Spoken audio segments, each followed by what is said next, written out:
आम्ही इंटरनेटच्या बाबतीमध्ये मोठ्या प्रमाणावरती 4G 5G याच्यावरती बोलतो अध्यक्ष महोदय, परंतु काही खेड्यापाड्यामध्ये अध्यक्ष महोदय अजून सुद्धा त्या ठिकाणी रेंज मिळत नाही, फोन लागत नाही, अशा पद्धतीची सुद्धा परिस्थिती आहे।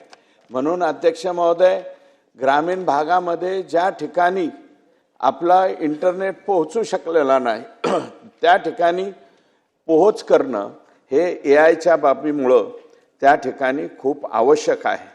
अध्यक्ष महोदय, सगळ्यात अगोदर याच्यामध्ये अध्यक्ष महोदय कृषी विभागातले अधिकारी, कृषी विभागातले कर्मचारी यांना प्रशिक्षित करणं आवश्यक आहे। अध्यक्ष महोदय, जर आमच्या कृषी विभागाचा अध्यक्ष महोदय जिल्ह्याचा अधिकारी, तालुक्याचा कृषी अधिकारी, मग मंडळ अधिकारी, मग त्याच्यानंतर कृषी सहाय्यक, कृषी सेवक, हे जे लोक आहेत, आपल्याकडे संख्या कमी नाहीये।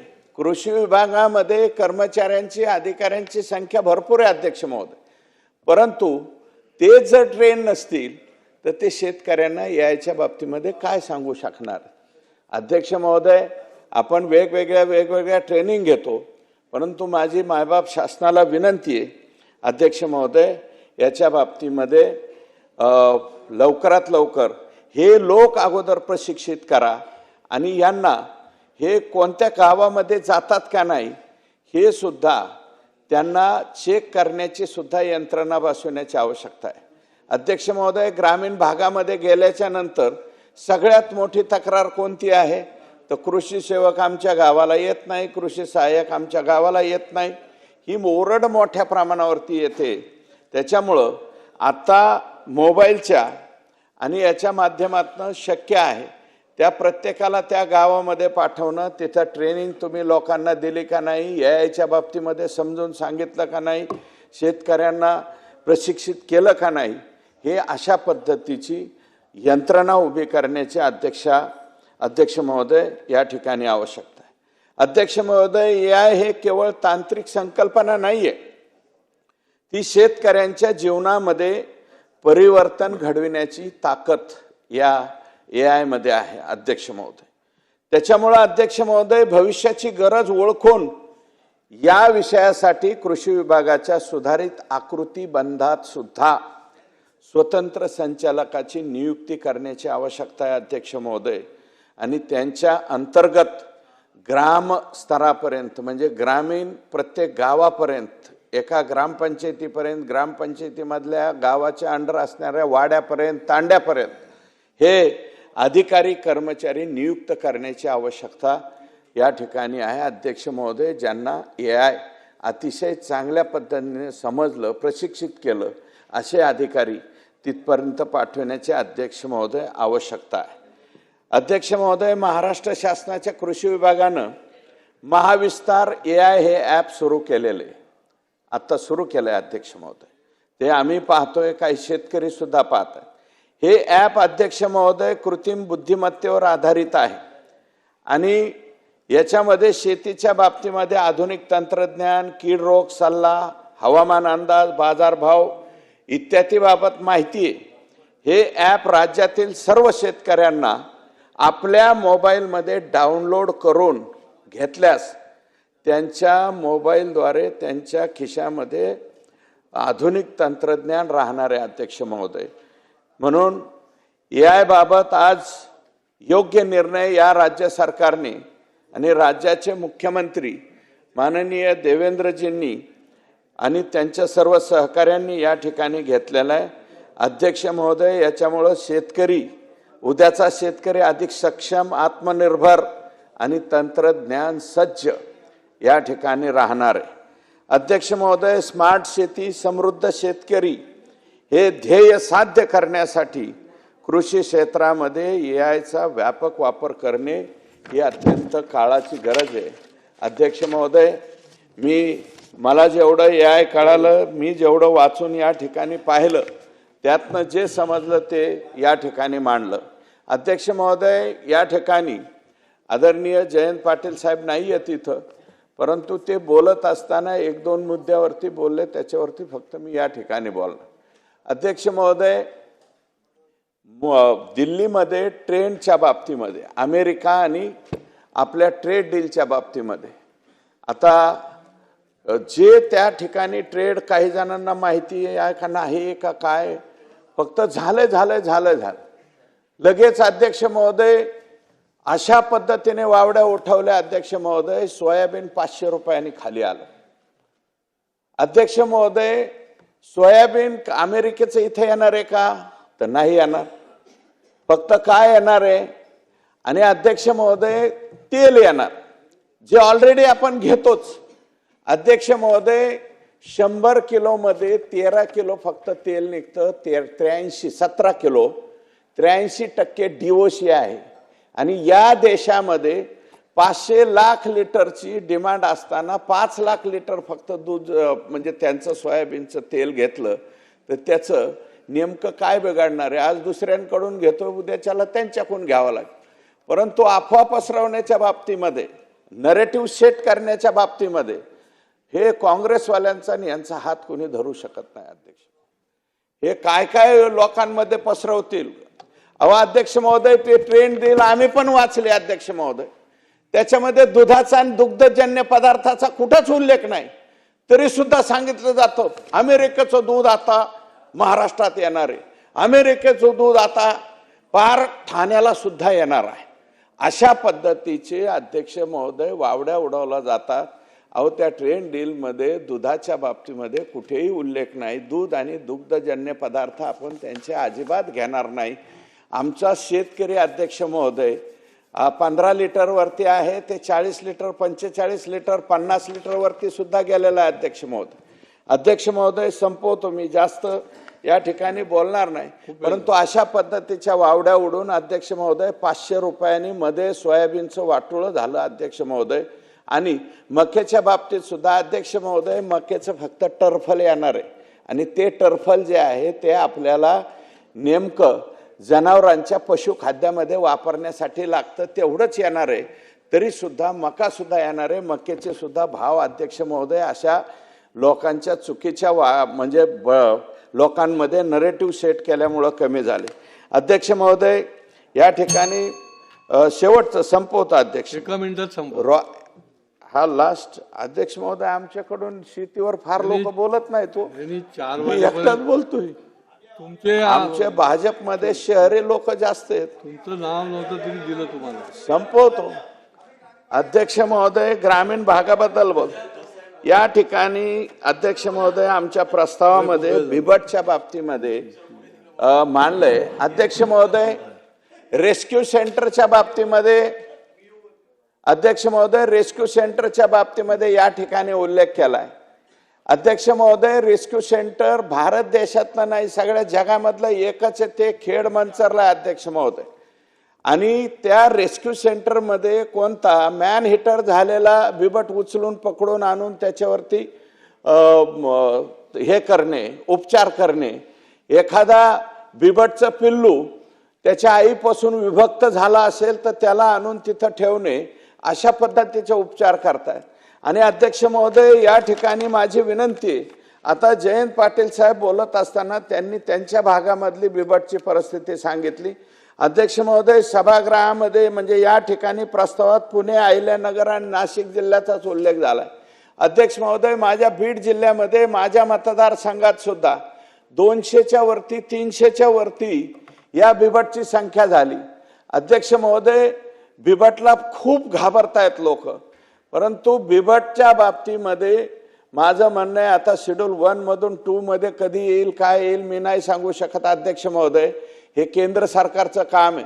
आपण प्रस्ताव पाठवला असेल पाठवावा अशी माझी विनंती. परंतु फॉरेस्ट कॉन्झर्वेशन ऍक्ट आणि वन्यजीव प्राण्याच्या बाबतीमध्ये कितपत केंद्र सरकार ऐकेल हा संशोधनाचा विषय.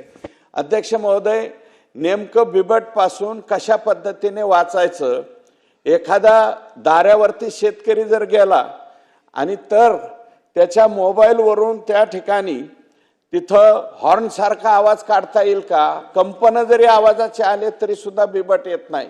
बिबट अध्यक्ष महोदय, जेवढा आपण माणूस त्याला घाबरतो त्याच्यापेक्षा बिबट सुद्धा माणसाला तेवढाच घाबरतो. आणि अध्यक्ष महोदय, माझं म्हणणं असं आहे की मॅन हिटर 2020 मध्ये माझ्या तालुक्यामध्ये एक मॅन हिटर आला.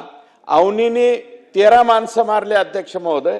आमच्या इकडच्या बिबटनी 12 माणसं मारली. त्यातली 2 माणसं माझ्या मतदारसंघातली गेली अध्यक्ष महोदय. हे माझी विनंती अशी की याच्या बाबतीमध्ये थोडंसं वन विभागाच्या मार्फत आपल्याला LED स्क्रीनवरती जाऊन त्या गावामध्ये जिथं बिबटचा वावर आहे त्या वावर असलेल्या गावामध्ये जाऊन लोकांच्या मनातनं त्याच्याबद्दलची भीती काढता येईल का, असे सुद्धा काही प्रयत्न करण्याची आवश्यकता आहे अध्यक्ष महोदय. रेस्क्यू सेंटर करून म्हणजे सगळ्याच्या सगळे बिबट एका जागेवरती आणायचे, मग त्यांना प्रत्येकाला 6-6 किलो दररोज मांस खाऊ घालायचं, एवढं कसं शक्य होईल हे जरा मला पण या ठिकाणी विशेष वाटतंय अध्यक्ष महोदय. वन्यजीव प्राण्याकडनं हे झाल्याच्या नंतर आता अध्यक्ष महोदय काही दिवसापूर्वी माझ्या इथला 38-36 वर्षाचा मुलगा गोलाराड नावाचा, तर याच्यामध्ये सरकारी नोकरीमध्ये घेऊ म्हणले. अध्यक्ष महोदय, आपण काय करतो, 15 लाख रुपये म्हणजे 10 लाख रुपये सुरुवातीला देतो आणि 15 लाख रुपये FD करतो. अध्यक्ष महोदय, याच्या शासन निर्णयामध्ये थोडासा बदल होण्याची आवश्यकता आहे अध्यक्ष. आई वडिलांना नेमके किती पैसे गेले पाहिजेत, त्यांच्या सौभाग्यवतीला किती गेले पाहिजेत, मुलांना किती गेले पाहिजेत, याचा उल्लेख नसल्यामुळे अध्यक्ष महोदय या कुटुंबामध्ये थोडंसं आम्हाला जाणवतंय की ह्या दुर्दैवी घटनेच्या नंतर सुद्धा त्या कुटुंबामध्ये कलह वाढतोय. तर असा कलह वाढू नये त्याच्या बाबतीमध्ये काहीतरी बदल शासन निर्णयामध्ये करावा. आणि अध्यक्ष महोदय, सरकारी नोकरी जर दिली तर ती चांगलीच आहे, परंतु लहान लहान लेकरं आहेत आणि त्यांची सौभाग्यवती आहे, ती जर कमी बी शिकलेली असेल अध्यक्ष महोदय, लहानाले लेकरं मोठे व्हायला 15-15, 16-16 वर्ष लागणार आहे, तोपर्यंत क्लास 4 का द्यायनात, परंतु त्यांच्या त्या मयत झालेल्या माणसाच्या सौभाग्यवतीला त्या ठिकाणी नोकरी दिली पाहिजे, अशा प्रकारची या ठिकाणी विनंती आहे. अध्यक्ष महोदय, मला बराच वेळ आपण संधी दिली, मी अधिकचं काही न बोलता तुमच्यासाठी तर मी वरती आलो. हा, तुम्ही आला. तुमच्यासारख्या सिनियर सदस्याला संधी मिळावी आणि तुमचे विचार सगळ्या ओके, महाराष्ट्राला त्याच्याबद्दल वरती आलो. तुमचे आभार मानतो ना अध्यक्ष महोदय. बिबट हा जो प्राणी आहे, या प्राण्याच्या बाबतीमध्ये अध्यक्ष महोदय अशी परिस्थिती व्हायला लागली. पूर्वी जंगलामध्ये हा प्राणी होता, पण आता तो उसातच जन्मायला लागलाय आणि तो खालीच राहायला लागला. अध्यक्ष महोदय, संपवतो मी. अध्यक्ष महोदय, तो जंगली प्राणी राहण्याच्या ऐवजी तो काही काही ठिकाणी तर माणसाळायला लागलाय. त्याच्यामुळं पाळीव झालाय. अहो, ते माणसातच येऊन बसायला लागले. आमच्या इकडं अध्यक्ष महोदय मातावळी, वनवेवाडी सारखे काही गाव आहेत, दडण जिथं आहे त्या भागामध्ये बिबटची संख्या फार वाढते. सन्माननीय सदस्य, आपण म्हणताय तो माणसाळलेला आहे, म्हणजे पाळीव प्राण्यासारखं माणसाळलेला नाही, पाळीव नाही. ते कोणीतरी म्हणलं होतं पाळावेत, ते त्यांना लखलाभ, आम्हाला नको बरं का. पाळायचा वगैरे म्हणत नाही अध्यक्ष महोदय. थोडस माणसाच्या त्या ठिकाणी येण्याचा जास्त हे झालं.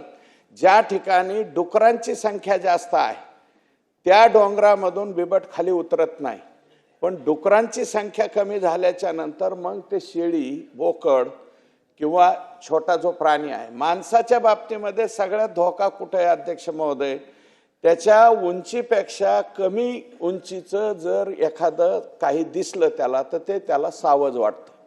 मग 2-2.5 वर्षाचं लेकरू जर चालत चालत बी आलं आणि ते जर पलीकडून आलं तर त्याला ते सावज वाटतं, कारण त्याच्या उंचीपेक्षा कमी असतं.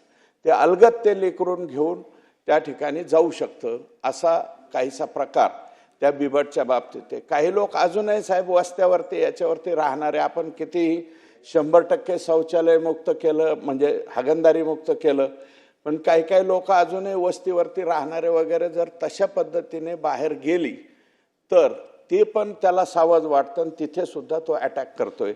तर याच्या बाबतीमध्ये अध्यक्ष महोदय, जनजागरण आणि LEDच्या मार्फत जागरण आणि जास्तीत जास्त लोकांपर्यंत त्याला आल्याच्या नंतर परत कसं पाठवायचं, CCTV कॅमेरे अध्यक्ष महोदय, कुटुंबाच्या तिथं CCTV कॅमेऱ्याचे काहीतरी पर्याय काढला पाहिजे. वस्तीवर राहणाऱ्या लोकांना कॅमेरे आणणं गोरगरिबाला शक्य नाही अध्यक्ष महोदय, शेतकऱ्याला शक्य नाही. तर असे काही कॅमेरे वन विभागाच्या मार्फत म्हणजे प्रोटेक्टिव्ह आपल्या स्वतःच्या जनावरांचं उचलून नेतोय का, माणसाला उचलून नेतोय का, तो 150-200 मीटरच्या रेडियसमध्ये जर तो आला तर कोणत्या पद्धतीचा आवाज करायचा, अशा काही आवाज वगैरे करणाऱ्या मशिनरी शेतकऱ्यांना देता येतील का, याचा विचार 100% करावा. अशा प्रकारची विनम्र विनंती या ठिकाणी करतो आणि थांबतो. सन्माननीय सदस्य प्रवीण स्वामी. मी बघा, असं आहे, ज्या नियमानुसार आहे त्यानुसार मी घेतोय. नाही हे आहे, त्याच्यानंतर आपण तिथे लिहिलंय क्रम. असं आहे, कुठच्याही सन्मान्य सदस्यावरती मी अन्याय करणार नाही. लांडे साहेब, इथे जे लिहिलंय क्रमानुसार त्यानुसार मी घेतो. देतो ना आत्ताच झाले ना, धस साहेब आत्ताच झाले ना, देतो ना मी. अध्यक्ष महोदय, एक मिनिट प्रवीण स्वामी साहेब, आपण याच्यावरती बोललाय ना, आपण बोललाय ना याच्यावर. बोललोय. एक मिनिट. लांडे, कैलाश पाटील, राहुल पाटील, अरे तुम्ही बोललाय ना याच्यावर, देतो ना मी तुमचं. सिद्धार्थ खरात, गजानन लवटे, संजय केरकर. मी आहे. सिद्धार्थ खरात. अध्यक्ष महोदय, बुधवारी 293च्या प्रस्तावावरती मी बोलण्यासाठी या ठिकाणी उभा आहे. सत्ता पक्षाच्या सत्ता पक्षाचा जो प्रस्ताव आहे त्याच्यामध्ये सर्वसाधारण एआयच्या संदर्भात कृषी क्षेत्रामध्ये एआय आलेलं आहे आणि त्याच्यामुळे कृषी क्षेत्राचा वापर जो आहे आधुनिक पद्धतीने करता येईल आणि त्याचा शेतकऱ्यांना फायदा होईल अशा प्रकारची भूमिका सत्ताधारी पक्षाने घेतलेली आहे. एआयचा वापर कृषी क्षेत्रात येतोय, अतिशय अभिनंदनास्पद गोष्ट आहे, चांगली गोष्ट आहे. परंतु एआय